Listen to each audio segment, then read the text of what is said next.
Well, I think the number one mistake that I'm so surprised that people are still making is copying and pasting from any AI tool straight into your. There are so many AI tools now involved in the content creation lifecycle that it's also kind of added to the idea of how overwhelming and scattered the process is. I think my biggest issue was I know what my expertise is, right? I know what my messaging is and what I like to preach, but how do I turn that into consistent stories that I can tell, for example, on Instagram? And instead of thinking about what is my brand voice, businesses should really think about what is my customer voice. How is my customer talking about the problems they have that I'm solving for them? And in that way, you're creating content that speaks to them in their customer voice. The hook becomes this 90-second ritual can cure your anxiety, and here's how.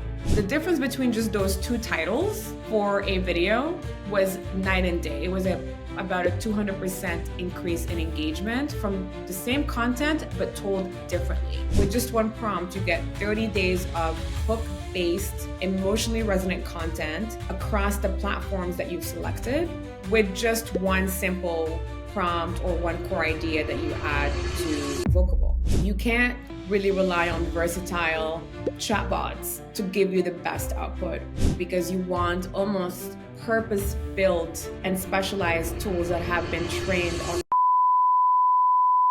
Welcome to FlowMax AI Podcast, and I'm here with a special guest, Iman, co-founder of Vocable AI. So Iman, great to have you here.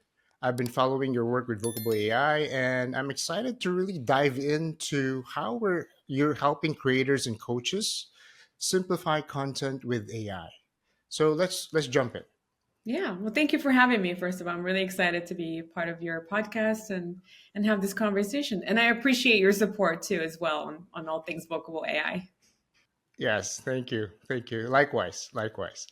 And we're going to start more on really understanding Vocable for our audience and as well as how you built it. So maybe we're going to talk about at the beginning of how AI driven content creation makes experts can Mhm. build authority faster. So maybe we could start with a question of what was the original vision about behind Vocable AI and how was it evolved to support creators and coaches today? Yeah. Well, so for me, the original vision really came through my own experience, right? Kind of being in the content creation space for over a decade now. I started my career, not after I moved to New York. I was a scientist before, but we moved to New York and became kind of more involved in the content marketing side of biotech and R&D. So I worked in the agency side.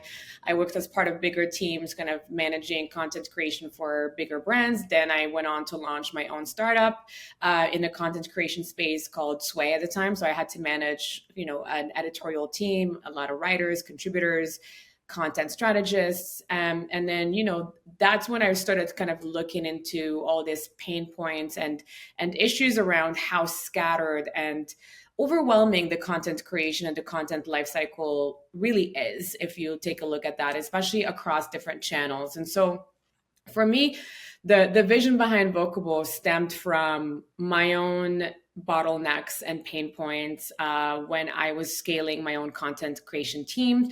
And so I thought, all right, well, now we have AI and we have the power to be able to streamline a lot of processes that we weren't able to do so before.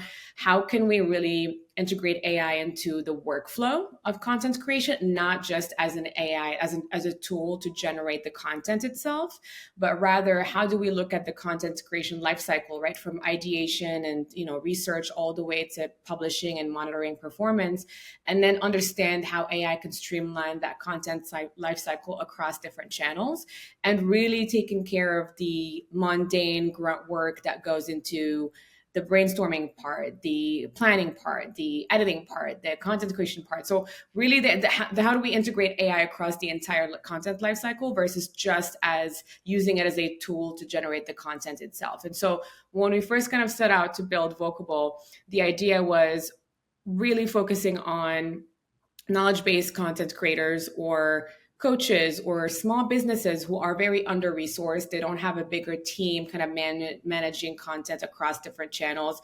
They don't have big budgets to hire or outsource for that. And so the idea is, can AI really become an end-to-end solution to streamline and scale a content creation lifecycle that used to be super scattered and in overwhelming prior to obviously introduction of AI. And I do think that with even when AI came out and became more mainstream, there are so many AI tools now involved in the content creation lifecycle that it's also kind of added to the idea of how overwhelming and scattered the process is. And so my whole vision with the platform that we're building is, can we really condense that into one platform that becomes an end-to-end solution, so you don't have people kind of burning out every time they have to create a content campaign on a monthly basis. Yeah, that's really valuable for even for people who just get started. They don't have a budget. It's very daunting and overwhelming to create a content campaign, even from the beginning, and even at the rate that you're maybe producing 100K revenue every year for a company, you don't have the resources as well also Mm-hmm. to hire a big team. Mm-hmm. So that's really valuable. And what about if we're going to talk about if you're creating contents, what's the biggest time wasters you see in traditional content workflows, and how does AI solve them? I think the way I would frame that question or answer is that it's not necessarily a time waster, but I think what people miss out a lot on that ends up becoming a time waster later on is not having a core strategy in place. So most small businesses, at least, and most people who are not in the content marketing space, who are not industry experts, think of content as almost like an afterthought. They say, okay, I'm going to wake up and, tomorrow I'll figure out what I'm going to post, or I'm going to work on content, for the next week and maybe just have 3 posts here and 3 posts for LinkedIn and Instagram. But there is no real core strategy that drives the month to month or the week to week content creation process. And what I mean by strategy is, all right, so what is really my expertise that I want to convey, right? So if I'm a coach, what is my expertise or messaging or value proposition that I can really kind of hone in on and turn into a content strategy that can eventually drive back traffic or drive back kind of, leads into my business. So a lot of these questions I think are skipped initially, and then most people I see make the mistake of jumping straight into, all right, let me maybe pull out ChatGPT and ask it to give me 30 days of ideas around XYZ, versus kind of taking a step back and understanding, who is my core audience, what is their customer voice, what is my value proposition, what is my solution providing to my core audience, how can I translate my expertise into stories that resonate with my audience. So these are all questions that are really important to have answers to and put down as your core strategy. So when you have that, then you can kind of create a monthly strategy across different channels. And your monthly content strategy should really be focused on, how do I turn my, selling points or my value prop into emotionally resonant storytelling that can actually, engage my target customer and make them feel some type of way, to really help them like stop scrolling and just focus on my content only, right? So I think that's also the second layer of when people end up wasting time later on, is that they create content and then they push it out and they realize it's not working, it's not performing, it's not converting, it's not engaging, because there was no fundamental strategy put in place early on to focus on the kind of storytelling frameworks that are going to do really well to pull and engage your target customer. Yeah, I would truly believe that's a very critical step as well Mm. in creating contents. And I'm sure that, as you mentioned, that is also included in Vocable, right? Yeah. So we trained, and that was important to me. And I will say, I've been in a content marketing space for a while, but and I've managed I'm better at managing content for brands and other businesses than myself. And so I think even just when I look at my own struggles with content creation as a personal brand, I think my biggest issue was, all right, I know what my expertise is, right? I know what my messaging is and what I like to preach, but how do I turn that into consistent stories that I can tell, for example, on Instagram? Or how do I turn that into really interesting, maybe fun, lighthearted posts on LinkedIn that people can really engage with and relate to and then comment on and then kind of start seeing me as a thought leader in that process. I wasn't that creative, right? To come up with like story hooks on a daily basis that would make, 30 days worth of content for me. To post on across all these channels. So what I did then, we really focused with Vocable on training our AI on proven storytelling frameworks that are optimized for different platforms, right? So what does really well for LinkedIn probably will not do well for Instagram and vice versa.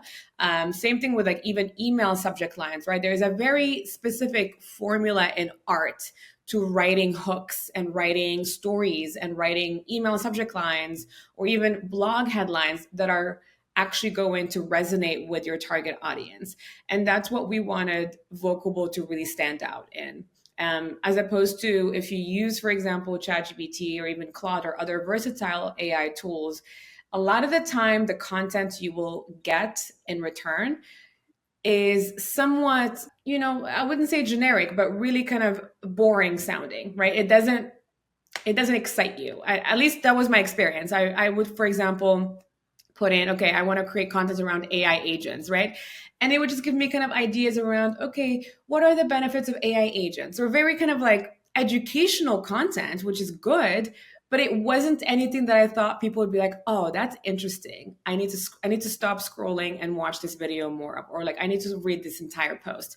And that's basically the idea of how we approach recently Vocable's upgrade when it comes to the AI is we wanted to train it on proven storytelling frameworks and actual content marketing best practices that are naturally optimized for different platforms so that people don't have to kind of always think about these hooks on their own, because I think that's where a lot of people fall short. Like even if you could be a great writer, you could be a great even storyteller, but coming up with these hooks that are really creative and almost like clickbaity, because that's what works now, is a bit of a challenge for, business owners and people who are not doing this on a daily basis. They're not like hook experts. They're not storytellers. They're just business owners who want to attract more of their target audience, but that they need great content to do so. And so with Vocable, you're able to really kind of just plug in your core ideas. For example, I want to create a thought leadership campaign around AI agents and what this means for the future of content creation. So that's kind of an example of a prompt that I would put in on Vocable. And I would pick my channels, right? So in this case, I could pick LinkedIn, or even I could pick a coordinated campaign across LinkedIn and Instagram and TikTok. So you pick whatever channels you like, and it creates 30 days worth of content that is emotionally resonant, based on really creative hooks. And it turns your core ideas into content that is actually interesting to read or interesting to engage with, as opposed to the alternative where you would have to come up kind of with a very detailed prompt on ChatGPT or Claude and give it examples of like different hooks that it can pull from. And you would still get kind of like somewhat of a generic output because also it's not trained on your brand. And so with Vocable, you are able to kind of put in your website, and our platform is able to scrape all of your, website information, brand information, and create a brand identity. Then it then uses as context to create content that is actually tailored to your business, but again, still rooted in those storytelling frameworks that have proven to work across different platforms. Definitely. Storytelling is, if you want to disrupt, there's so many contents right now. For you to stand out, it's more to be relatable.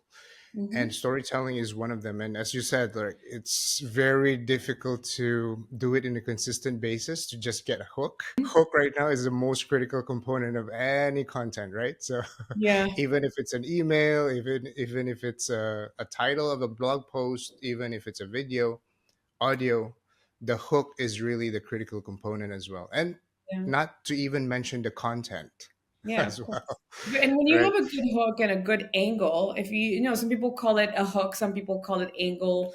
then I feel like that really already kind of sets your content output for the full script or the copy of the email or whatnot to be much more interesting by nature, right? And I think with the attention economy now, you can't really rely on versatile chatbots to give you the best output because you want almost purpose built and specialized tools that have been trained on this kind of psychology, on this kind of framework, on this kind of approach of how to create content. And so that really is, to me, the biggest focus when it comes to building the products at the moment is really nailing down how different of an output you get with Vocable versus kind of putting the same prompt into ChatGPT, and you could see the huge difference. One is very educational, kind of logical, straight edge. One could even say boring. The other one is very like emotionally resonant, relatable, almost a little clickbaity, but intriguing, right? It kind of makes something click in your brain and you're like, oh, I want to click on this. And that's what you want when you create content. That's what you want to focus on. How do I, in the attention economy, create content that is scroll stopping? You want people to stop scrolling when they see your content, when they see your hook, when they see your headline, when they see your email subject line.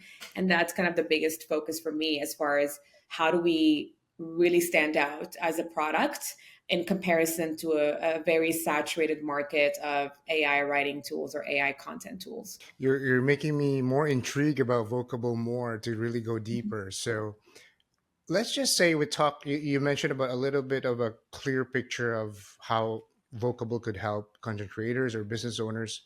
But if we're going to talk about people who has really no strategy at all, like how would you help someone to go from no strategy to probably publishing consistently with the great hooks, with the great titles, with the contents, and using AI and also Vocable at the same Yeah. time? I mean, with Vocable, really, it's so simple. And we tried very hard to make it a very intuitive experience where you have your prompt box.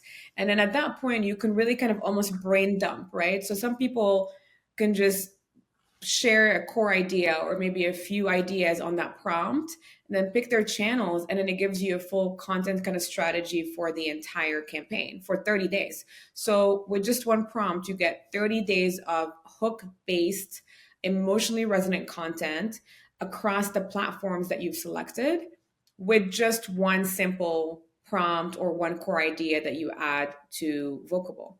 And so it's really that simple. There's not much more to it. Now, you can add a layer of personalization by, of course, adding your brand into Vocable. So the way you would do that is by just adding your website if you have a website, or you can just kind of add manually. If you don't have a website, you can add manually who your target audience is, what your value proposition is, and right, that's kind of like another layer strategy because you want to know who you're creating content for, and then you also want to know what your core messaging is around that content. So ultimately, you want to be sure that what you're putting out there as your posts or any kind of form of content or writing reflects your brand's core messaging or your personal thought leadership or expertise, because that's what you want to, of course, kind of convey. And ultimately, that brings kind of traffic back to your website or leads back to your business. And that aligns again with your business KPIs. I think from a strategy perspective, what's the most important thing to think of early on is how does my content strategy or approach align with my business goals? But do I want more leads, or do I just want more brand awareness, or do I just want to be engaging and fun, or like storytelling on these channels? What is your goal with content, right? So that everybody has different goals. Like some people just want to drive leads and convert to customers. Some people want to go straight into sales. They just want to sell something. Some people just want to build brand awareness, or build thought leadership around a specific subject. So having that understanding early on will save you a lot of time and also will dictate the direction of your strategy from the get-go. So that way you're not creating content for the sake of creating content, but rather you're creating content that actually aligns with your business goals. And that's how you measure success with content. Does it bring back conversions? Is my content not just engaging, but does it actually convert? Does my content not just reach more people, but does it reach the right people? So, right. So these are questions that eventually kind of pop up later on as you start pushing out more and more content. And that's how you then start identifying whether or not your strategy is working to begin with. And so that all comes down to performance down the road. But in order to publish consistently, you need to have a 30-day content strategy, meaning like you have 30 days of posts already batch created in one afternoon if you can, or maybe one weekend. Now with AI, it's very possible. So don't wait until the last minute, right? So you have to kind of dictate like a time or a day or an afternoon that is recurrent. Put it on your calendar, say, okay, every end of the month or every last Sunday of the month, I'm going to dedicate that whole Sunday to crafting and batch creating all of my content for the following month and have it all ready, right? And that's kind of how we structured this with Vocable, is that it gives you an entire content calendar for 30 days of copy, obviously ideas. Each idea comes with a brief, so you can add more to it if you want to add more stories that AI can take in consideration. So you can tweak, of course, every post idea, but we built the campaign creation feature as an experience that helps people batch create in one sitting, because that is the secret sauce to staying consistent over time. Yes, definitely. Consistency is really critical in content creation.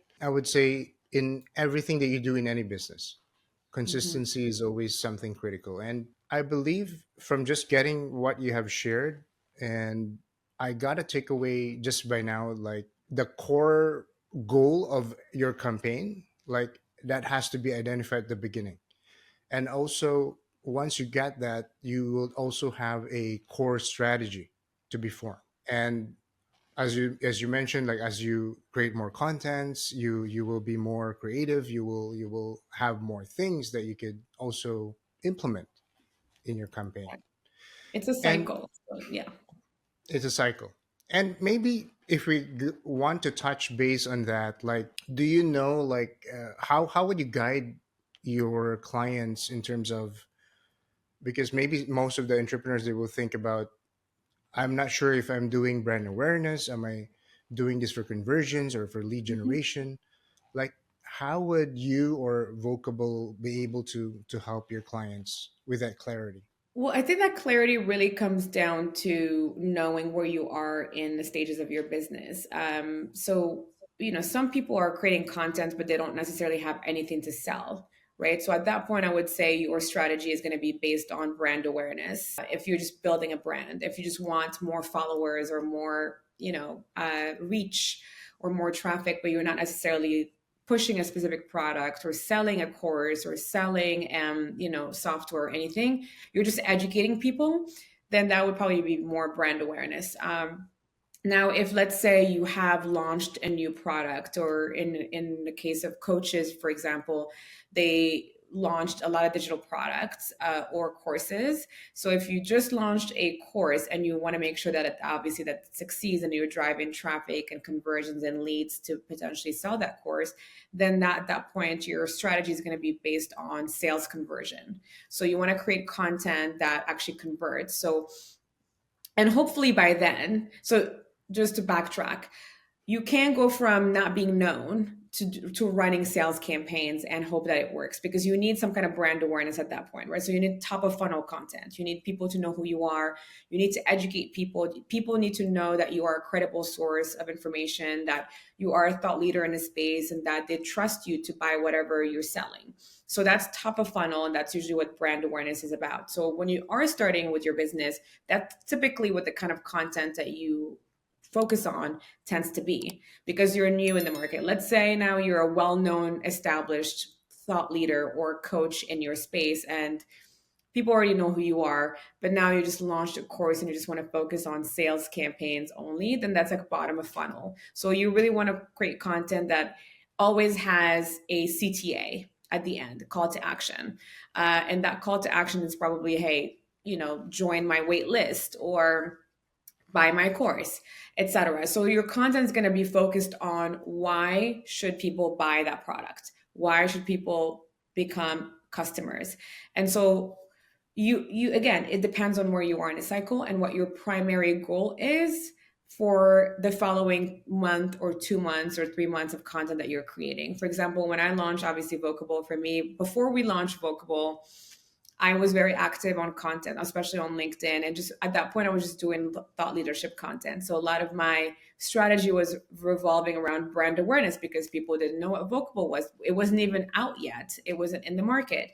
But I still wanted to be present and show up online and create content that consistently made me seem, or at least made people realize, that I am a thought leader in a space and that I am building a product in this space, and that here's what my experience is, so that when I do launch my product and I focus on a sales campaign, then it's a much easier kind of content to create because people already have been following my journey in building and then launching this product, if that makes sense. So just to kind of, I mean, long story long, to answer your question, is really look at where you are in the business stage and then look at what you're trying to achieve in the next month. If you are creating content ahead for the next month, then say, okay, what is my month of May going to be about? Am I launching a new product? Do I need to drive sales to a specific product that I already have? Or am I just nurturing my leads and nurturing my email list, and I just need to kind of create content that is engaging and educational, so that my obviously community continues to kind of see me as active and provider of a value versus constantly selling or marketing something. That's really valuable for you to share your journey. So it will not be, when you're consistently with your content as well, it's like you're showing what you work on and where your expertise lies as well, right? And when probably your prospects or maybe your customers would be converted, it's not going to be a hard sell, if I may put it that way. Hmm. Yeah, yeah, Right. you're right. You're right. It's like you almost get ahead of it and make it easy, and don't wait until you have something to sell to create content. You got to create content just to give free value. That's the best way to consistently nurture your community and consistently grow your reach.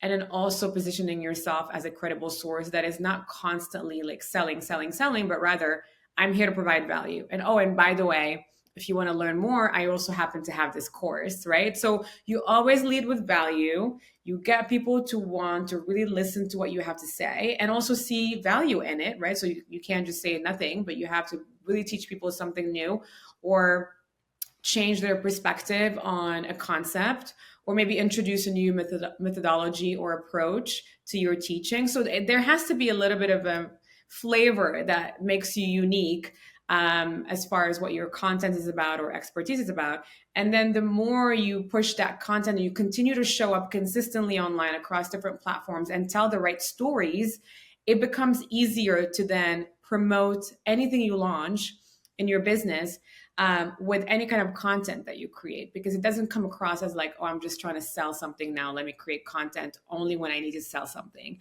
People catch on to that. You want to build a really engaged community that is based on trust and credibility. And again, it all comes down to the kind of content that you push out. And there's no one size fits all too. So I see a lot of people make the mistake of, I'm going to copy my competitor and see, and do whatever they're doing with the content, and I'm going to write about whatever they're writing about, or do videos about what they're just copying and pasting someone else's strategy. And that's not going to last long term. It's not going to convert the way your competitor sees it convert, because they're two different brand voices, two different approaches, maybe even two different expertise. Maybe you're selling the same product, but you're approaching it in different ways. So you really have to find what makes you unique. And not only that, you have to also experiment a lot, especially if you're just starting off, with the kind of content that does well for you. Some people see that maybe long form is better for them, right? So for me, tutorials, for example, or doing webinars has actually outperformed any other content that I put out, right? So then I start seeing this pattern. I'm like, okay, clearly my kind of audience, my kind of power users and customers love it when I jump on a webinar or I do a long form tutorial on YouTube that actually educates them on the step-by-step process. And that's what's converting for me right now. So let me double down on that kind of content.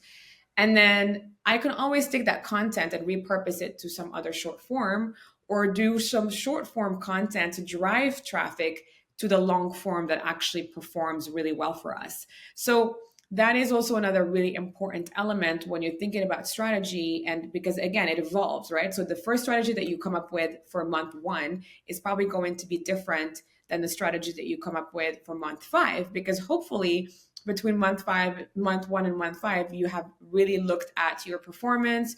You've looked at what kind of content is engaging, what converts, what doesn't convert, the topics that resonate the most. And you've iterated from month one to month five to hopefully have a much more elaborate and evolved strategy by then. So, and this is, I think, one other aspect that people are ignoring is they sometimes just keep doing the same thing over and over again and hope that it works, when they have the data that shows that it didn't work for 3 months. Your short form is not performing. So what can you change? Is it the topic? Is it the way you're using AI to create that content? Is it because you don't have hooks? Is it because your audience doesn't care? Or is it because maybe they want other kinds of content that they see as more valuable? So these are all questions to consistently check in with yourself and with your team on, and monitor to make sure that your strategy is constantly evolving in the right direction. So again, you're not kind of doing the same thing over and over again, expecting different results. Yes, that reminds me of Insanity by Einstein. Yeah, exactly. Yes, truly, yes. Experimenting, trying new things, also seeing the data, the results is very Mhm. critical. And if we're going to talk about Vocable, like I know that you shared this earlier. Maybe we could probably maybe give a little bit more details about how would Vocable ensure content that doesn't feel like robotic or generic. Well, I think as we talked about a little bit earlier, is the way we've trained our AI is very different as far as the framework that it uses and the hooks. So it always pulls from that. So naturally it will not be generic, because it what it does is that it turns your concepts or expertise or messaging, right? And I like to give this example of a business that uses Vocable. For example, it's a hypnotherapy clinic, and it's quite a complex concept, right? So hypnotherapy is obviously a really interesting, less traditional approach to therapy, but there is a lot of science and kind of complex concepts behind it. And the way they used to approach telling that story was just kind of like, what is hypnotherapy? What are the what are the benefits of hypnotherapy? What is the difference between hypnotherapy and traditional therapy? So it's very kind of straightforward approach to content that is clearly very logical and very straight to the point, very direct, and almost generic, right? So you can even Google that and you don't even need to read someone else's content about it. And so then they came onto Vocable, and then they put in a very simple prompt saying, okay, we are a hypnotherapy clinic. Here's what we focus on. And we want to educate people or our audiences who are XYZ on the benefits of hypnotherapy and how it's a new modality to explore as opposed to traditional therapy. And here's why. Very simple. It was maybe like 2-3 sentences. And it turned it into, and it gave them content for campaigns across different channels that they have never thought of before. For example, instead of saying, okay, what is hypnotherapy and how does it work? The hook becomes, this 90-second ritual can cure your anxiety. And here's how. And so the difference between just those two titles for a video was night and day. It was about a 200% increase in engagement from the same content, but told differently. And so that's an example of how we make sure that the content doesn't come across generic or robotic. Now, there are some businesses who don't want to create content that feels that way because they think it's a little too, hook driven, and it's too cheesy sometimes, or too clickbaity, right? But that's okay. So then maybe for you as a business, ChatGPT or other kind of like straightforward, a little bit more like logical, boring output would work. But we specialize in content that genuinely can help your audience stop scrolling when they see your content. So that's one layer of how we make sure that it's different from other generic AI tools. And then the other layer is by inputting, like I mentioned, your brand details and your business details. So then at least it understands who your audience is. It writes with your brand voice. It creates content specifically targeting your customer. It also creates content based on your core messaging, your value proposition, your niche topics, your industry keywords. So it does a lot of that analysis initially by just, again, I mentioned inputting your website. It scans it, and then it kind of creates that whole brand identity that becomes the core strategy for any campaign and becomes the foundation for any campaign that you create moving forward. Yes, yes, definitely. I was also curious about, you mentioned about something important. There's a lot of businesses right now who doesn't like to probably adapt into those hook or cheesy or in terms of getting attention, and maybe they're sticking to the logical part of the content. How would you communicate with them in terms of, like, what's the significance of converting into a much relatable content, a channel, a campaign, from what they're using right now? That's a good question. I mean, one question I would ask them first before trying to change their mind or sway them in any kind of direction is, do you prefer to stay with the content that you're creating now, meaning like the generic, more kind of straightforward, logical, educational content because it's working, or just because it feels easier and less risky? So that's two different reasons, right? So if you are creating content that is just educational and logical and it's actually performing really well and it's working, by all means, I'm not here to change anything for you. Keep doing what you're doing, right? As long as it's working, keep going. Now, if it's not doing what you want it to, if it's not converting, right? And again, when I say, is it working? Like, is it actually doing what you want it to do? Is it converting to sales? Is it growing your followers? Whatever your KPI is it actually performing that for you? If the answer is no, then I don't think it's a bad idea to go a little bit outside of your comfort zone and experiment with content, even if it feels a little outside, the norm for you, or maybe it's like not as formal as what your brand usually puts out. But there is no harm in experimenting with other kind of content that, yes, it could also be hook driven, but maybe it's not overly cheesy or overly clickbaity, right? There's a balance there. So you can always tweak that to your own liking and to make sure that it fits with your brand narrative and voice. But I do think that there is value in experimenting with content that maybe you didn't feel comfortable with before, but could potentially actually work, because ultimately you're not creating content for yourself, you're creating content for your audience. And instead of thinking about what is my brand voice, businesses should really think about what is my customer voice. How is my customer talking about the problems they have that I'm solving for them? And in that way, you're creating content that speaks to them in their customer voice. And that's something I'm not sure people are talking about enough. Brand voice versus customer voice, and which one actually matters the most in the age of AI. If I were to take a guess, I would definitely go with customer voice, because ultimately you want your customers to engage with the content you're creating.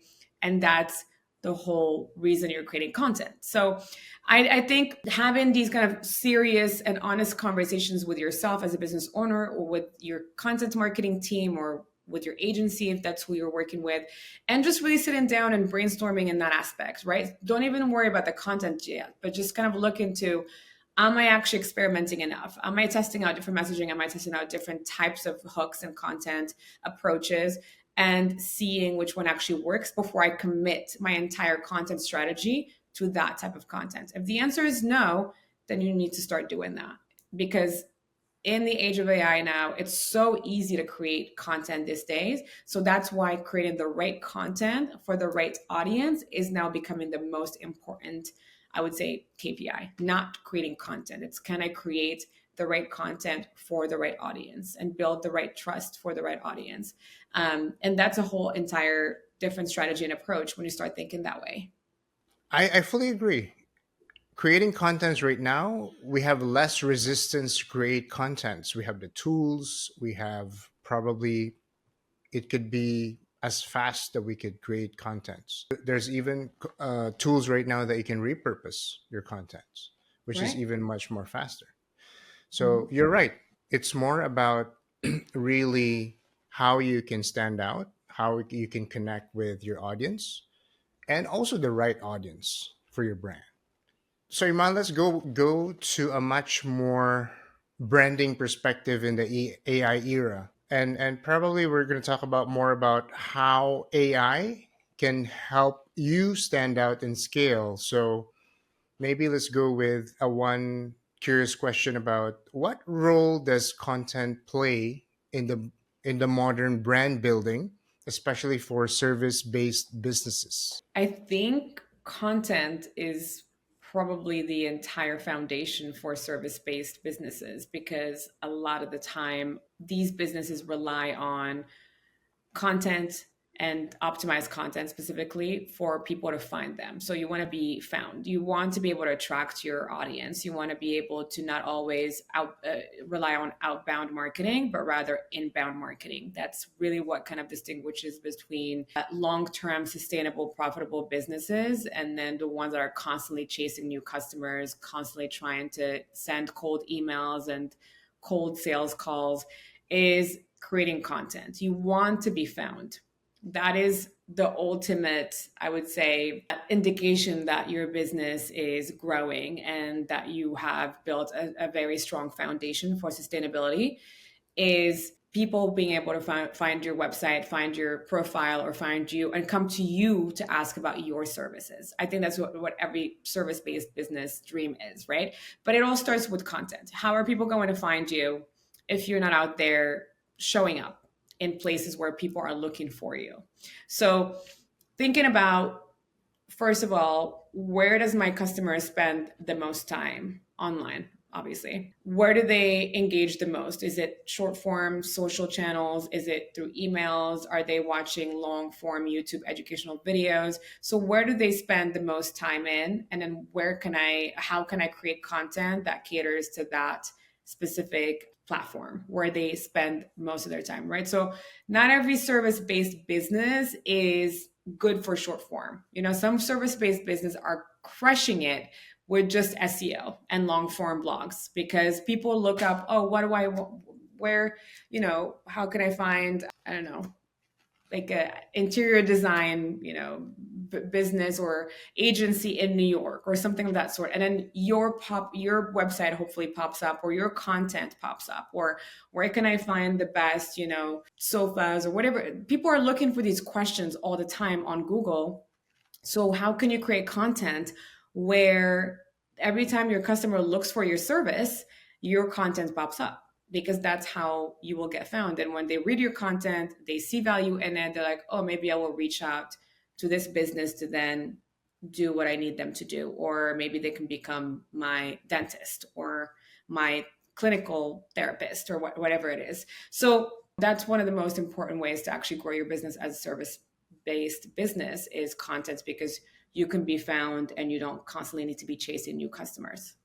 And that's a great way to also brand yourself because then you're not just running ads, you're creating content that genuinely is bringing value to your customers. And that's also one of the biggest pillars of a strong brand is a brand that people trust. And then how do you get people to trust you or see you as credible is by providing value to them without asking for anything in return. You're just there to provide value and to educate them on a certain expertise that you happen to have. And people start seeing you as, okay, this is a credible brand. And if they can actually help me with this, and I'm learning so much from them already, but if they can help me with a service, I will pay for it. Yeah, I'm learning the small things already. Why not?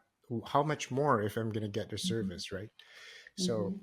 and that's very valuable because most of the businesses haven't really seen it that way yet, like not really Yeah. 100%. And Mhm. when people are looking for you, it's a whole new different game rather than you have a sales team, you're reaching out, and all this cold calling will really drain a lot of your company's resources. And Mhm. sometimes it's not going to be successful. Yeah, and I think also with a lot of service based businesses, not I think running ads doesn't always translate into great ROI, especially at the very beginning, because and especially if you are a local business owner, the spend on, meta ads and maybe Google ads might work, but meta ads just is not going to justify, and it's not a long-term strategy to continue growing your business. And it's also kind of very much a heavy resource. Like you need to have a big budget to really experiment the right way and find your right target audience. And you are a service based business. So you're probably going to get leads in. So you're not even optimizing for sales because you're not selling something online. So you have to think of it that way. Like, as a business, what is our quickest path with the least resistance to acquiring customers over time on a consistent basis without spending too much money. And it always comes down to content marketing. And it doesn't mean that you have to spread yourself too thin and go through doing Substack and YouTube and Medium and, TikTok and Instagram and Facebook and LinkedIn. I see how that can get very overwhelming. And like, as a service-based business, you probably don't need to be in all of those places. Actually, you should not be in all those places. There's probably a couple of those channels where your target customer is the most engaged, and just focus on those two and optimize for that over time. And one of them is obviously SEO and long form blogs, because even though people think that people don't read anymore, but it's just being able to pop up on a Google search and be found that way without also always spending on Google ads to be sponsored at the top. That is also that's a long-term strategy that guarantees you consistent traffic over time, especially if you know how to write blogs that are optimized for your industry keywords. Yeah, definitely. It's as you said before, it's not one size fits all, right? So it depends on your target audience, your brand, and your service. I noticed that for your personal branding, you have been very consistent, and I'm curious to know, like, how can AI help someone build a personal brand that feels authentic and human? I mean, I think with personal brand, you don't want, I mean, one of the interesting things that you could do with, for example, ChatGPT or Claude is if you really don't know what your personal brand should be about, I would suggest then to have almost like a brainstorming session with a chatbot or AI. Because I don't know that there is a specific, I would say, platform that specializes on building your brand from A to Z. But I do think that a big part of building your brand should come from you. You shouldn't completely delegate that to AI. Otherwise, it might not really feel authentic to you. But what you can do to speed up that process and make it a lot more enjoyable and maybe get through some of those creative blocks that you have around how do I really hone in on what my personal brand should be is uploading a bit of materials around what your expertise is, or maybe if you have other things that you've written in the past, or posts or content that has really done well in the past on maybe a specific channel. Just kind of gather all of that as data, document it, right? In a maybe long form PDF where it has, here's my bio, here's my expertise, here's what my passions are, here's what my areas of interest is, and here are some of the posts that I've created in the past that I thought my audience really loved and appreciated or engaged with. Based on all of this material, how can you help me, or can you ask me the right questions for me to build a personal brand that is going to be the most authentic to what my strengths are? So it could be a very simple back and forth conversation with ChatGPT or Claude in this aspect, where you almost use AI as a brand strategist that helps you think straight along the way. And then you can kind of start getting that spark of inspiration of, oh, okay, maybe I didn't think of it this way. Or like ChatGPT is like, okay, you probably should focus on this area because it seems like you're passionate about it the most. your content is engaging your audience on it, and this is actually a great area now that is trending, things like that. And you start to think and start seeing the white space that you might not have seen on your own.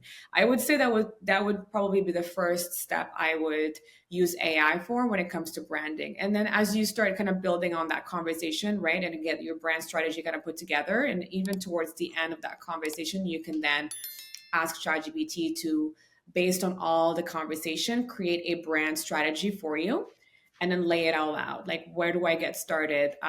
What kind of website copy should I create for my website if you want to start with a website? What kind of content do I start creating the most?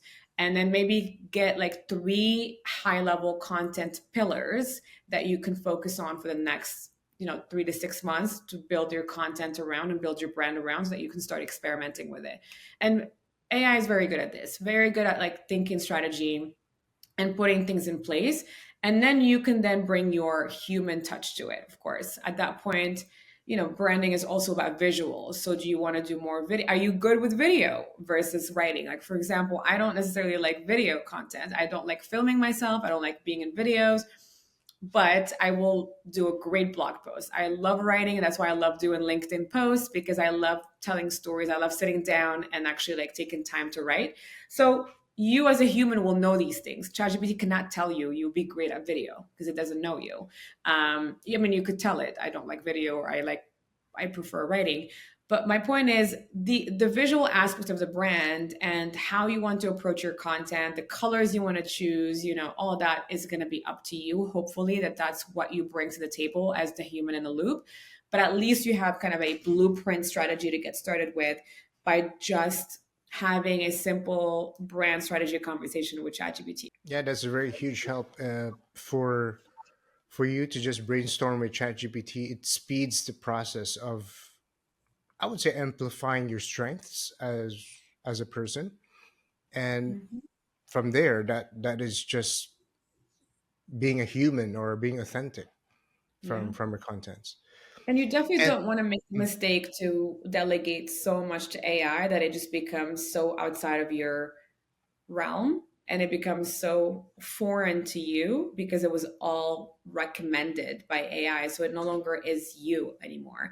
So you want to stay true and almost come with that vision, right? So in my ideal world, if I were to have a brand, or if people would hear my name and think of something, what would that be? It's almost like if I were to build a legacy, right? What would that be? Or if I were to share my message with the world and bring almost something new to the table when I'm talking to people, what would that be? And I feel like that's what you don't want to lose throughout the process, because that's again what makes you authentic. That's what is going to be the secret sauce to a successful brand, is maintaining authenticity and also being able to convey that through every single piece of content or through every single piece of post or product that you launch moving forward. It's just very distinguishable. yeah, that's very critical because most of the users of AI tend to, I wouldn't say believe, but more being pleased with the recommendations. And that's also very critical, as what you said. Like, you might fall into the trap of, oh, this is actually good for me, for my personal brand. So you're kind of going out from the realm that you mentioned of like the circle, what you're meant to be, your strength, your branding.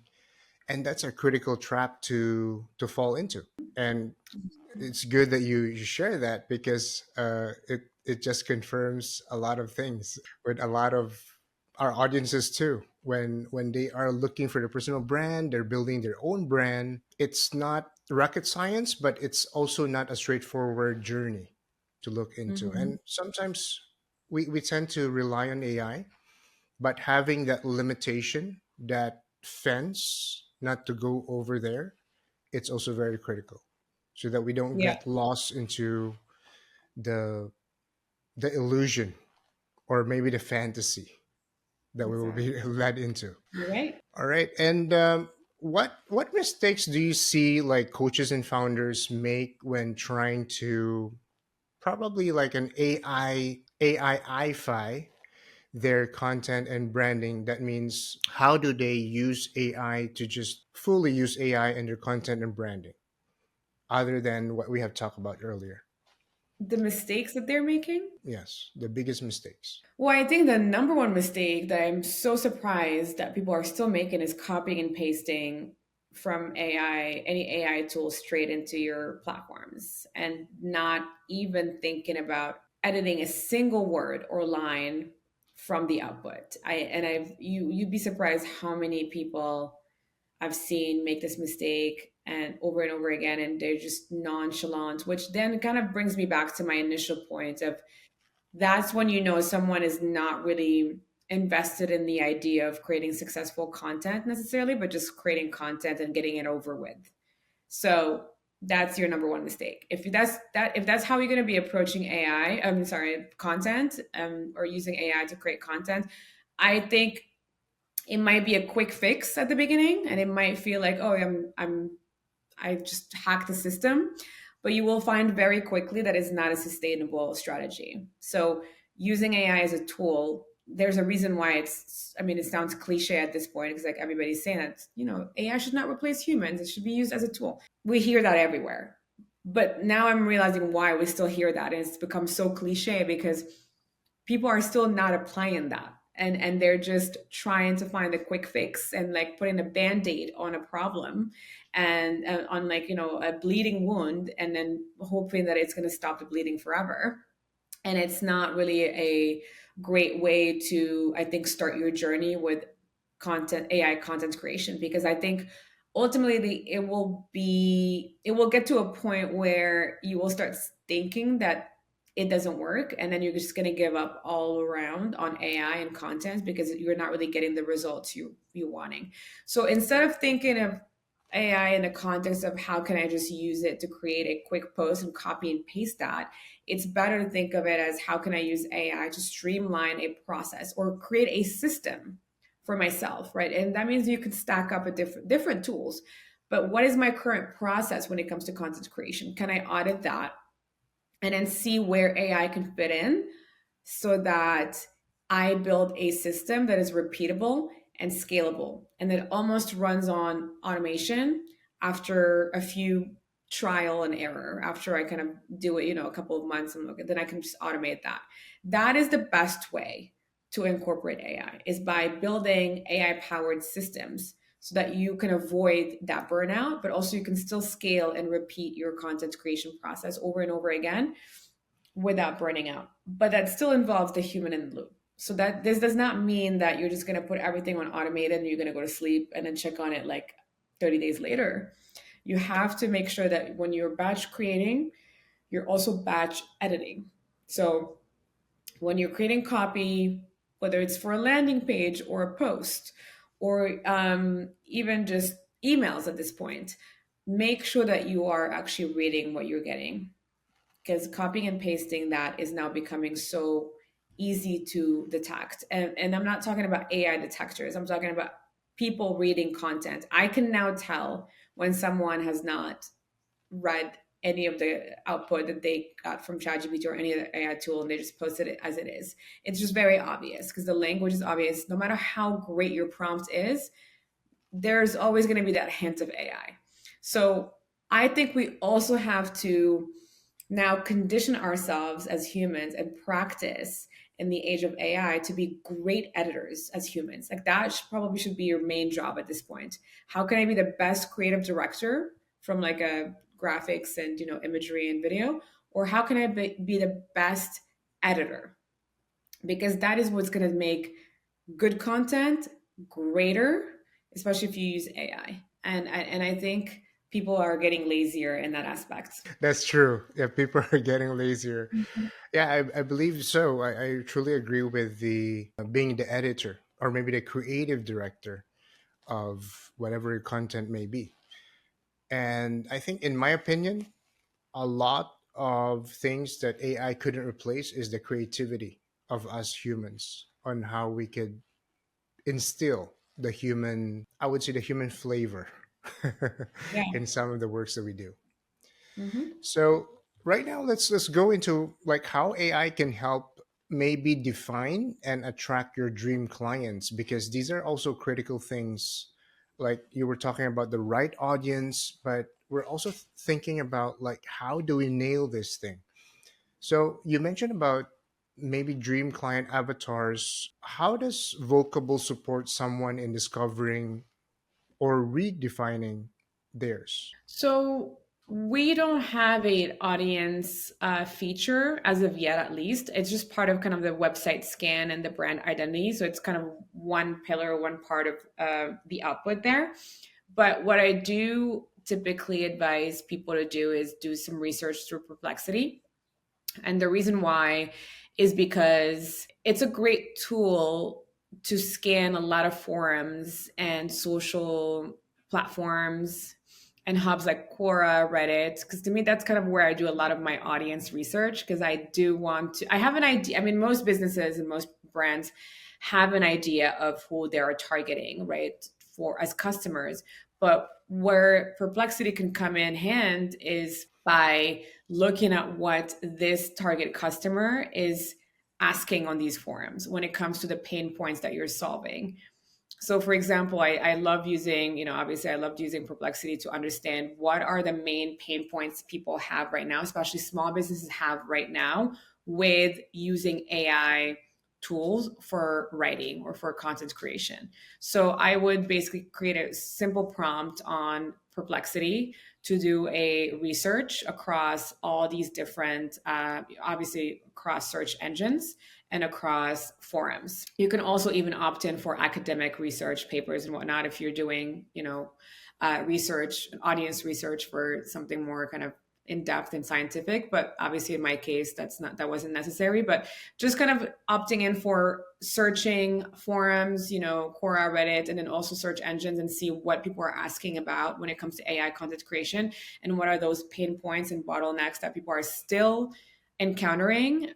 Even using AI tools gave me a lot more in-depth understanding of what my audience struggles with and what their pain points are. And then I was able to use that output to then create avatars and audience personas based on the research that Perplexity gave me, or obviously the research results. So I was able to summarize that and then turn it through ChatGPT or Claude into very detailed customer personas, including what the pain points are, what the solutions they're looking for are, the current competitors that they were even complaining about, and then how we can then be better as far as our solution.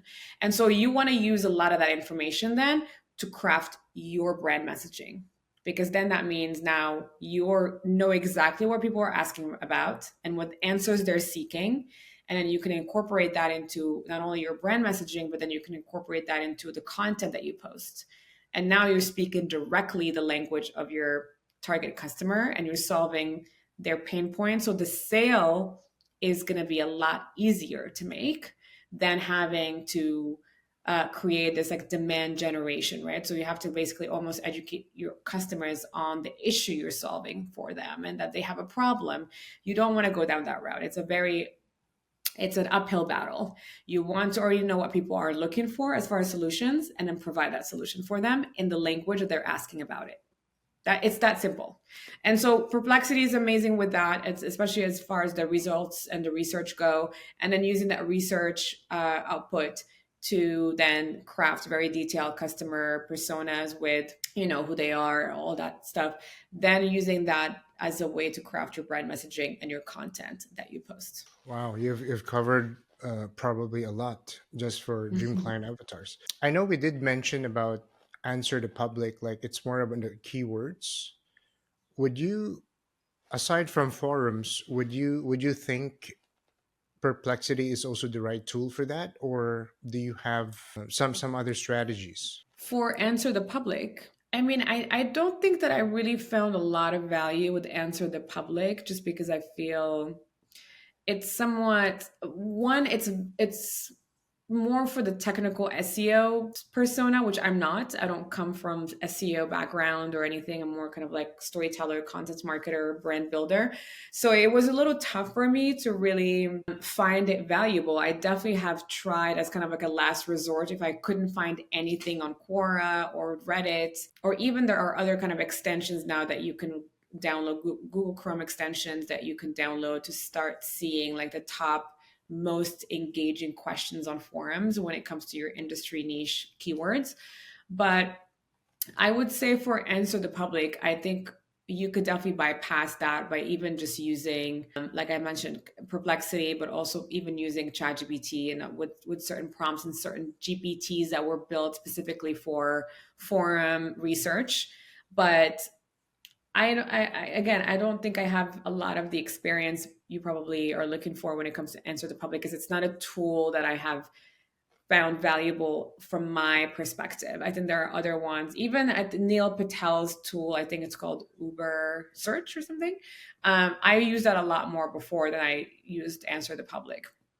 But it's also overwhelming a little bit as far as the output that it gives you. So there's way too many questions, and I feel like you don't need to think about too many questions that your audience is asking. That's going to get very confusing and overwhelming. You just want to focus on the top three that are, very engaging and people are actually commenting on, and then it's like questions that people continuously comment on and question. So it's not like a one question that was asked 6 months ago and then nobody has even answered that or even engaged with it ever since. You want to really focus on the top three most asked questions and most engaging questions in a forum. Yes. So just curious, since you're also using Vocable for your content and Perplexity and other tools, have you, maybe personally, like when you create your own content, have you still experienced like creating content like traditional way? Like maybe there's a content that pops up and like, oh, I want to create this kind of content now.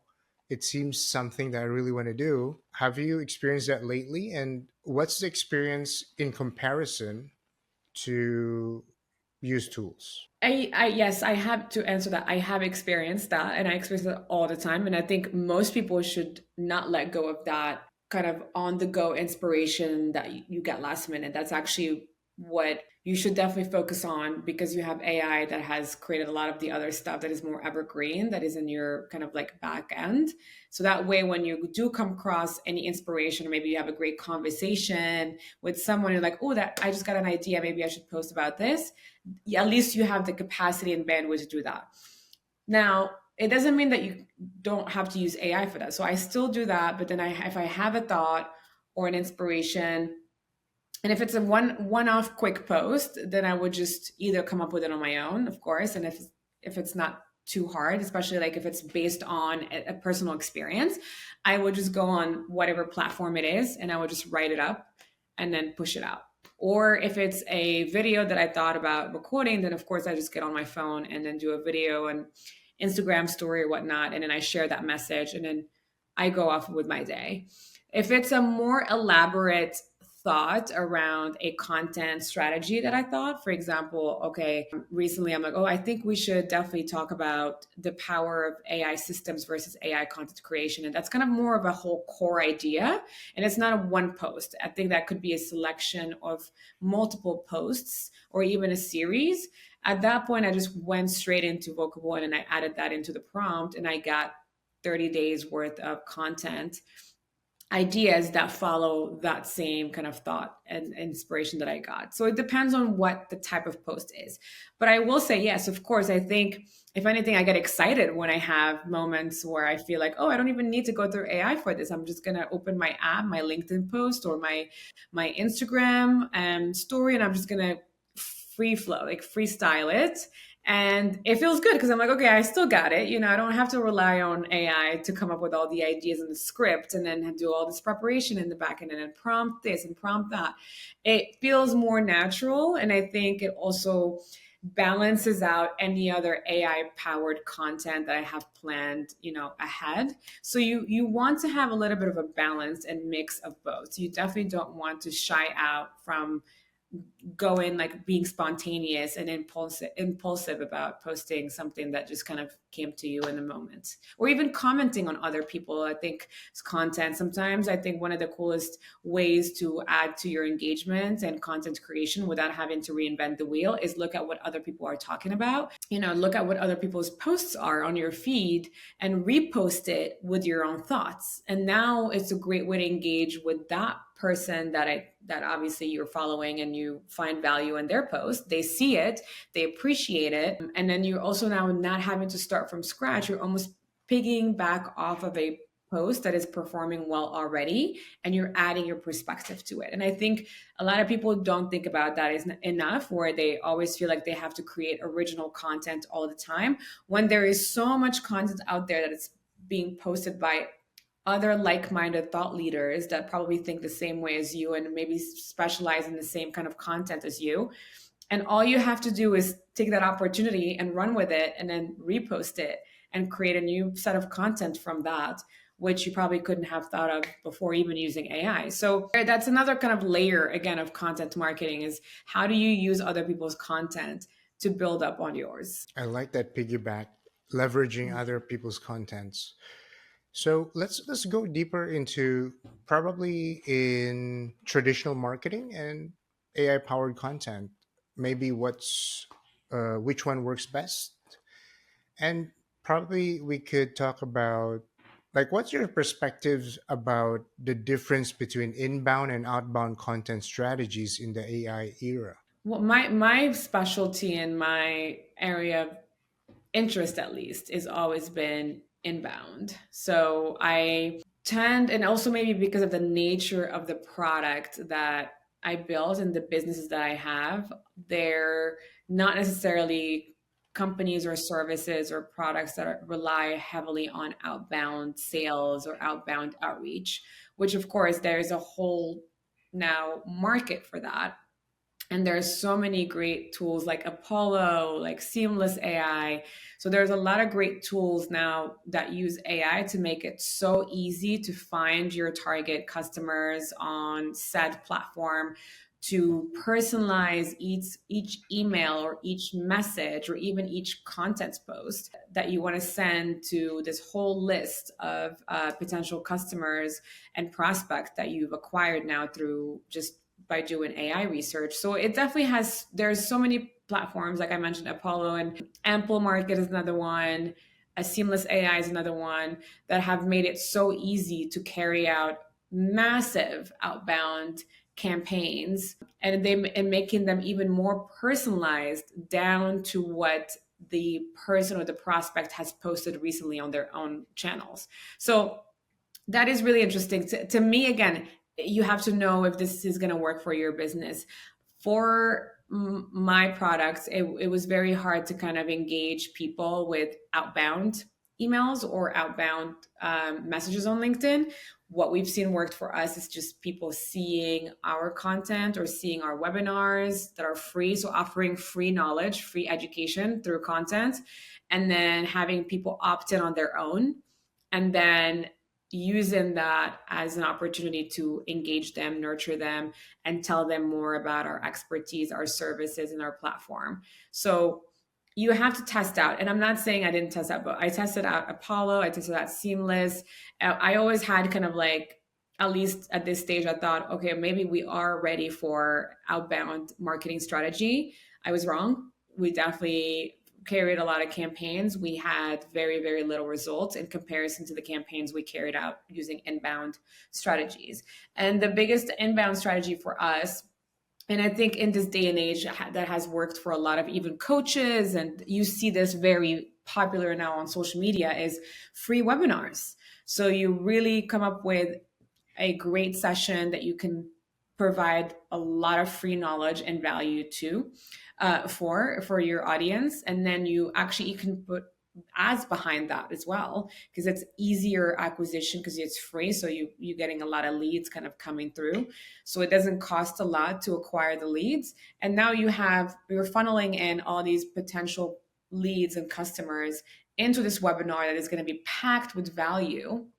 and packed with best practices and free knowledge and even maybe some free products and discounts, only then to upsell towards the end and give them an incentive to want to buy your product right there and then by maybe giving them a limited time offer, or a discount just for attending the webinar. So, and people, you'd be surprised, they want to know more after you've given them so much free value. They want to know more about your products. They actually are the ones asking more about it. And to me, that's a much more rewarding strategy than in outbound, which feels very impersonal. Even though AI is able to personalize a lot of the messages these days, it still feels very much like throwing a bunch of spaghetti in the wall to see what sticks. And that's not necessarily how I like to operate. Giving value first is nobody wants to reject that. I can If you imagine really want like to say no to that, you can be like, oh, but it's free. You can, oh, okay, then I'll come.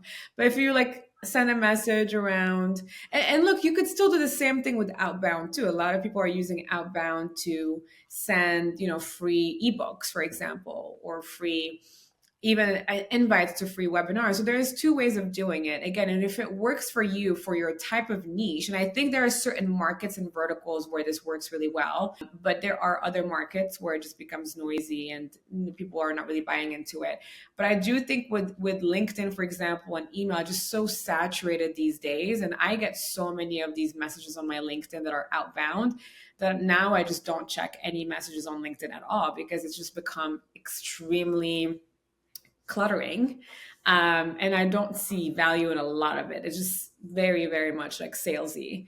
And so that's, to me, is something you need to keep in mind as a brand building element, right? Do you want your brand to be known for the annoying salesy cold emails? Because I don't. And so that's very important for us to make sure that we identify that as something that is one of our business values, where we'd rather lead with value and provide experiences that can draw people to us versus being one of those brands that is constantly on your inbox, constantly on your DMs, trying to get you to open something just so we can like pull you into our funnel. Not really my style as far as a marketer or even a brand builder. it's we don't want to be approached by slimy, salesy. So that's very critical as well in any strategy. And I'm curious, like you did tried both, and how do you how do you track whether your probably AI content was actually driving results, whether if it's inbound or outbound, but if you're talking about traditional marketing versus you're using AI as a content to create that campaign, which one? How would you track the results? Well, so we have obviously some analytics platforms that we've used, and also we track. So we post through Plannable, and then we track through Plannable as well, so that it's easier to pull all of the insights in one dashboard. And then you also look at the kind of content. So post by post, you see what is engaging. And actually, recently, even my LinkedIn post, I've kind of carried my own campaign using Vocable to create content through Vocable about Vocable, well, about kind of AI and content creations on my LinkedIn. And I'm seeing that it's starting to engage a lot more and more. So that content, even though it was AI generated, although I definitely did a lot of my own editing to it and made sure that it sounds a lot more like me and that it has more human words in it, more conversational style. So I do put a lot of effort into editing my own content, which kind of like I feel like that's the only thing I have to do at this point. So I don't have to worry about everything else, which gives me the time and the bandwidth to just focus on doing editing in the best way possible. And so I just track the post analytics every time after, I give it at least a month to track the analytics. So you don't want to kind of judge quickly within the week whether or not it's working. Sometimes it could even take it up to 3 months. Sometimes you could see a post engaging after like month two. And it just starts taking off and building momentum, right? So you want to always kind of look back at least from a 3 months window and see what type of content performed the best. And if it's AI generated, it's great. And that means your process is working. And it means the topics that you are inputting as your prompts or whatever tools you're using are genuinely helping you increase your engagement and reach. And so you want to look at engagement, of course.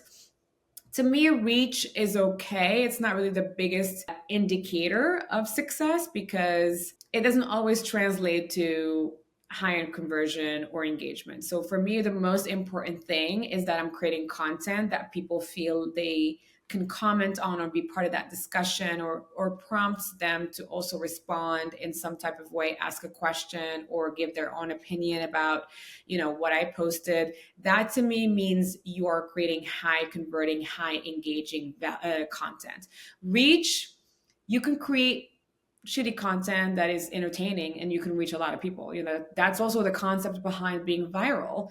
But just because you're viral doesn't mean that it translates to money, or it translates to sales, or that it's content that is substantive and that it's aligned with your brand, right? Because you can go outside and film something really controversial or really shock value driven, and you could definitely reach a lot of people with that. But does that mean that it aligns with your business? Does that mean that it actually converts the right customers and is building trust with the right people? Most likely not. So that's why, to me, when it comes to KPIs, or at least metrics for success, I don't necessarily care too much about reach.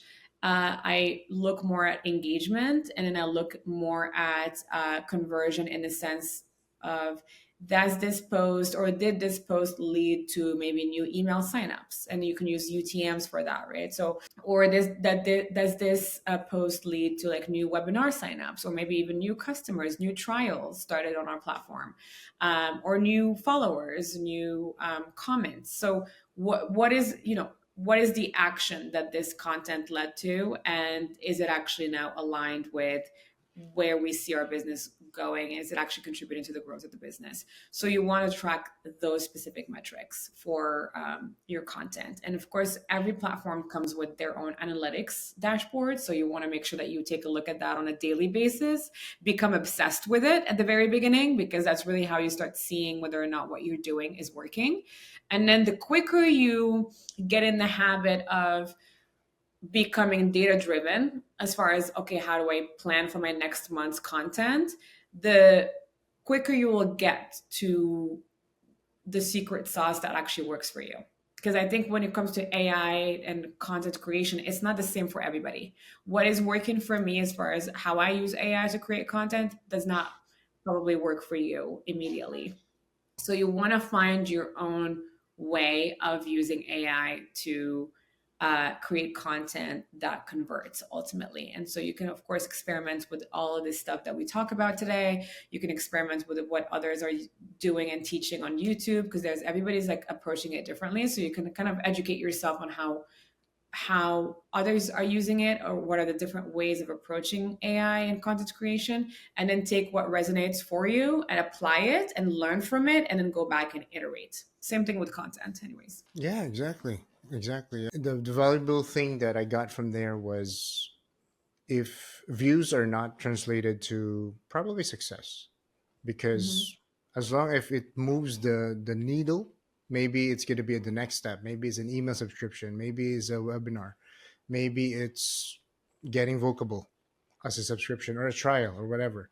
So that's the critical thing in any business. So let's probably go to the the last part, which it's going to be talking about the future of AI in business. And we're going to talk about agentic automation and next generation tools.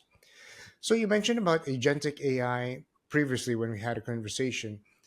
What does that look like in real life for your business? I mean, for business owners and content teams for you. So with agentic AI, is that what you said? Yes, agentic AI. So, I mean, I think obviously agentic AI is going to be the next frontier. So we went from, chatbots to now AI powered workflows and AI powered automations, which is kind of like where now a lot of people are diving deeper and deeper into. So being able to automate an entire workflow. And that's also how a lot of products are building their own solutions, right? So for us, that's how we thought about Vocable's value proposition is being able to have a workflow from ideation, planning, all the way to creating the copy and eventually publishing. So thinking about it like workflow versus like one prompt and then getting one output, and it's very task based. Then you have kind of process based and workflows. And then now we're moving into the era of agentic AI, which is more autonomous. So it's kind of a level up to the AI powered automation. With automations, it's more predetermined sequences that AI has to follow. And there is no kind of flexibility, there is no context, there is no dynamic changes that happen to that sequence, right? So you give it, here's step one, step two, step three, step four, and then AI is able to just follow that exact sequence, and there is no dynamic flexibility. Now, with autonomous AI agents, these are agents that are going to be performing on their own. So not only are they going to give you the strategy or give you recommendations or the content that they think that you should create, or even here's a list of the customers that we found, it can also execute on the task and on the entire process from A to Z autonomously, by also understanding context and having access to even your channels, scanning your feed and seeing what performs well, what doesn't perform well. And based on that, it takes that into context and creates the content that actually aligns with the best performing pieces on your platform. So you see how now it's basically kind of running the show. Not only is it helping you understand what to do better, it also does it for you. Not only is it recommending things to change or things to write about or create content around, it also creates that content for you. It publishes it. It engages with the comments around it and makes sure that it performs well, and it monitors that performance and then uses that analytics around it to then iterate on the process moving forward, which is the dream, right? So at that point, we're like, okay, we're chilling. We don't have much more left to do here, right? So kind of like waving the white flag, we're surrendering to AI at this point. But of course, we're not there yet. But it's just very important to understand that, one, we're not there yet because it's very hard now to have AI understand context. I think that that's probably the biggest missing point for why agentic AI hasn't taken off the way obviously we foresee it to, is because understanding the world we live in and understanding human context is quite hard, right? So yeah, there are algorithms, it can do all this research for you, but it's not going to understand, your audience the same way you do as a human, because you have experienced the world, the physical world that we live in. And there are so many nuances that are not taken in consideration. And so that's one. The other point is, I think from a mass perspective, the masses, not everybody's going to be comfortable with having AI access all of their channels and access their wallets and access their credit cards and interacting directly with other people on the other platforms. So to me, at least, I think that's probably going to be the biggest challenge as far as mass adoption, is how comfortable are we with letting AI run the entire show and trusting it with that, right? How much time do we have to get to that kind of level of trust? And what does that interface and interaction look like? So if AI is able to actually run the show and we really don't have much to do in between all these steps, right, and the process, what does the new kind of experience look like when it comes to machine-human interaction? I think that's also where a lot of now big tech, companies and products that are building agentic AI are spending a lot of time trying to figure out and research is, how do we now construct this new way of interacting with machines if we are going to be a little bit more hands off? Because with software now, we still have to be the one clicking buttons. We still have to be the one directing AI to execute certain things or tell us what needs to be done here or give us this research. We're running the show. We're directing the entire cycle for whatever business operations you're talking about. But when it comes to agentic AI, they're autonomous. And that's the whole point of agentic AI. If they're not autonomous, they're not really agentic. That's just automation. So that is, I think, when it comes to industry talk, is probably one of the areas that not a lot of people have figured out yet, is what does that interaction look like, and how do we build again that trust, and then what are going to be the different human touch points at that point, right? So if AI is running the show and it's autonomous, where do you see humans coming in?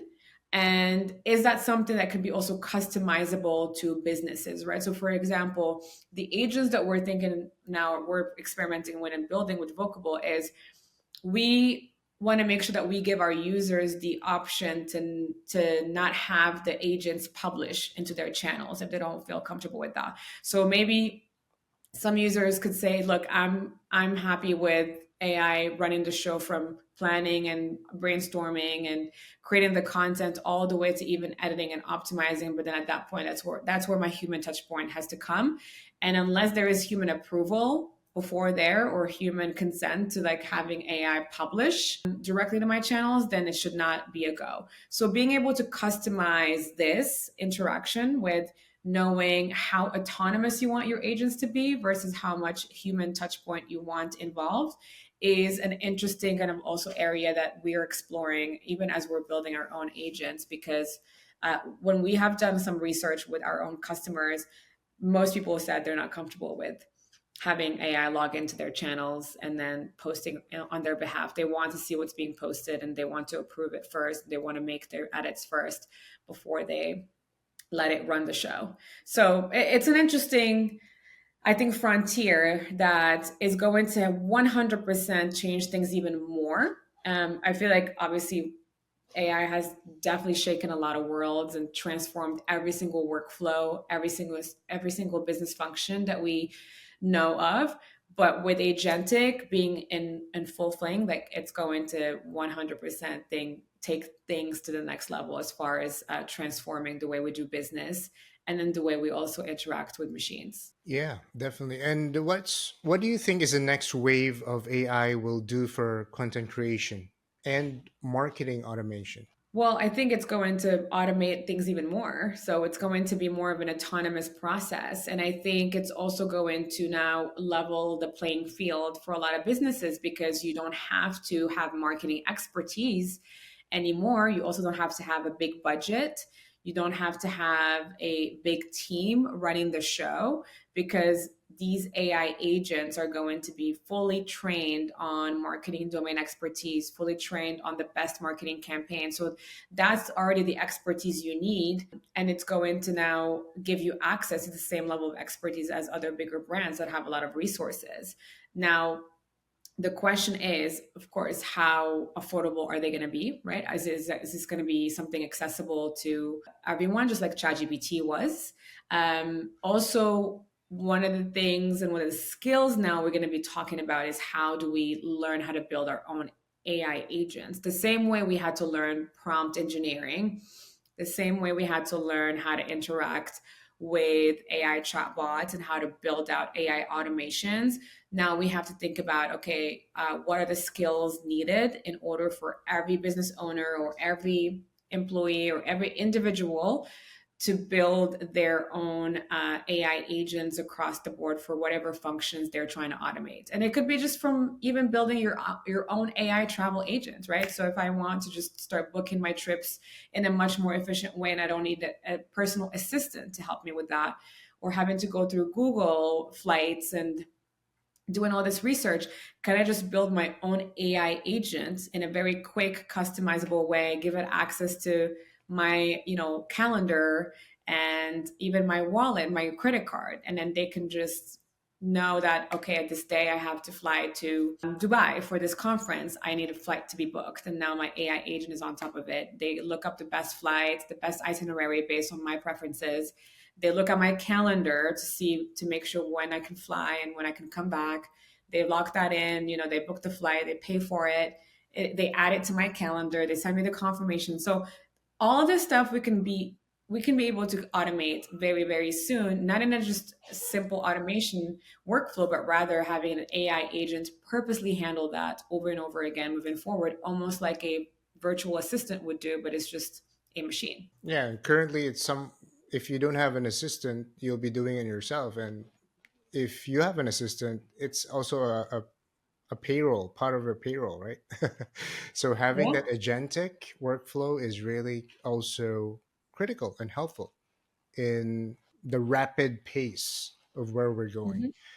And how can businesses prepare for the shift now so they don't get left behind? Well, definitely start educating yourself on the current advancements of agentic AI because it's 100% moving very fast, even though it's not, obvious and it's not in the news all the time. Although I think obviously for me, I'm on top of this news all the time. I have to, but it's definitely something that is constantly being updated. And there is a lot of new platforms, a lot of new products that are specializing in helping people understand how to build their AI agents and what goes into training your own AI agent onto whatever workflows and processes that you want to automate. So, of course, just like everything else, stay in the know. Stay in the know, follow the right channels and the right thought leaders that are constantly speaking on the new advancements in this area. And then also, I would say, if you're on Twitter, LinkedIn, and YouTube, there are so many free, you know, videos and posts that others share on how they were able to build XYZ AI agent. And then so you're able to just watch someone's video. It's, 4 or 5 minutes, and you start to kind of pick up on the skills needed to do the same thing. So being able to stay ahead in that way is very important because I think once you're able to understand the dynamics of what it means to build agentic AI, then you can understand how you can apply it to your own businesses right now and how that might actually transform a lot of your processes and even solve a lot more bottlenecks you have within your business functions that maybe even traditional generative AI couldn't solve for you. So being able to connect those dots for yourself is important, and it all starts with just understanding again how fast this area is moving and then who to follow to stay in the know, and then how can you start applying it to your own businesses. Yeah, definitely. And if we were not like recording right now, like just chatting over coffee, what's the one thing you wish more people understood about building with AI or content creation in today's world? Good question. Well, I think from a founder's perspective, as someone who's been building a AI powered product, what most people don't realize is how important it is to test and ship features really quickly, even though they're not perfect, just because what that'll help you figure out a lot quicker is the user experience and just how intuitive it is for customers to use your products. I think, there's one thing we can talk about, like obviously using AI as like we're talking chatbots, right? So that's prompting back and forth, having conversations with AI through natural language. That's one thing. But building AI powered products or SaaS that heavily rely on features and pointing and clicking and then more like of a user experience is another different game. And a lot of what goes into that, I think the biggest and the most important piece of it is understanding the right user experience that is going to make your products more intuitive so that it doesn't feel overwhelming, scary, and intimidating for a lot of users who are already having issues trusting AI to begin with. So the idea is how do we simplify it even more for them where they don't feel like they need to now learn new skills. Prompt engineering is one of them. Most people will be more comfortable with pointing and clicking versus writing a full-on prompt that is going to give them the ultimate output. So you need to understand all of these nuances, and the best way to understand them, especially as someone who is already too deep in AI, so I feel like I don't relate in that aspect because I probably can use any AI tool and figure it out quickly and I'll make it intuitive. But I think for the masses, not everybody feels comfortable in that aspect. So having kind of a just MVP out quickly, right? I think we're way past the age where we have to wait for like months to build something. Like you have to just build it in 2 weeks and push it out there, and then get as many people to use it, even if you have to offer it for free at the beginning, because that is the most important step in building a product now in AI that is going to genuinely solve a problem, but also be easy and intuitive to use. That's how you get to product market fit these days, is by getting that quick feedback from initial users, and especially around the user experience. You'd be surprised how many people that we talk to give us more feedback around the user experience and just kind of like where the buttons are, or like what is the system versus the actual AI output. When I first launched the platform, I thought a lot of the feedback, or a lot of maybe the complaints or the reasons why people would cancel or move on to another platform, is because the quality of the content output is not as good, or the quality of the AI doesn't feel right. But you'd be surprised, we never hear any feedback about that, because people are happy with it no matter what. But what we get feedback about is, oh, I want integrations to Instagram, or I want to integrate to my Google Drive, or oh, I want this interface to be a lot simpler. Can I just add a button here to just upload all of my you know what I mean? So it's, people are really more impressed with an intuitive user experience in the age of AI than the actual AI output, because that is ultimately too what could make your product stand out more than just the average kind of chatbot, which requires a lot of back and forth prompting, and people don't want to necessarily be doing that, because it doesn't make it as effective and efficient when you're dealing with a process like content creation that is a very lengthy, scattered, overwhelming process with a lot of touch points. Wow. Awesome. That's that's so much value. So thank you for having me in this podcast, Iman. And thank you for watching FlowMax AI podcast. And I'll see you on the next episode. Thank you for having me.